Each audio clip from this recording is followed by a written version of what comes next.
রাজধানী দিল্লিতে দীর্ঘ ২৭ বছর পর পদ্মফুল ফুটল। আপের ঝাড়ুকে ধূলিসাৎ করে দিয়ে বিজেপির এই জয়কে কিভাবে দেখছেন বাংলার বিরোধী দলনেতারা?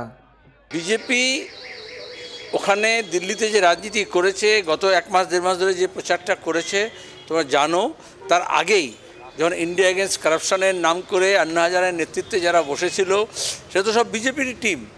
তারই তো অংশ ছিল আমাদের ওই যে কী বলে আইপিএস অফিসার ছিলেন, তারপর হচ্ছে তোমার গিয়ে এক্স আর্মিম্যান ছিলেন, তার সঙ্গে আইআইটিয়ান অরবিন্দ কেজরিওয়াল ছিল, তার সঙ্গে ওই কুমার বিশ্বাস ছিল। এরা তো একটা বড় অংশ তো ঝাঁকের কই ঝাঁকে মিশে গেছে।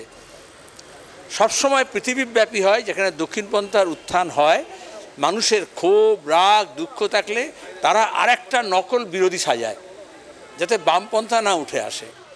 এখানে যেমন পশ্চিমবঙ্গে একটা বি টিম আছে, তৃণমূল কি আলাদা কিছু করছে নাকি?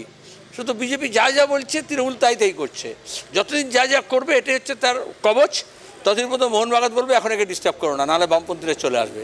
দিল্লিতে যেহেতু বামপন্থীদের ভয় ছিল না, সুতরাং ওরা যখন মনে করেছে যে এইবার অরবিন্দ কেজরিওয়ালকে সরিয়ে আমরা চলে আসতে পারি, এগুলো হচ্ছে স্টেজ ম্যানেজড।